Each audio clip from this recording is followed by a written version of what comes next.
అందరికీ నమస్కారం అండి. తొలి ఏకాదశి రోజున పూజ చేసే సమయంలో పాటించవలసిన నియమాలేమిటో తెలుసుకుందామండి.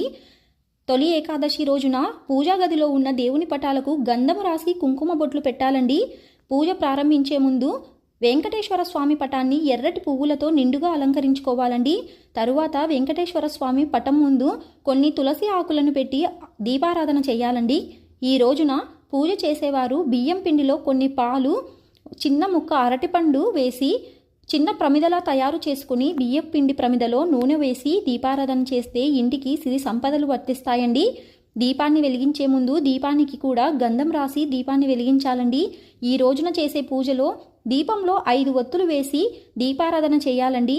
5 ఒత్తులతో దీపారాధన చేస్తే ఇంట్లో ఉన్న డబ్బు సమస్యలన్నీ తీరిపోయి లక్ష్మీ కటాక్షం వర్తిస్తుందండి.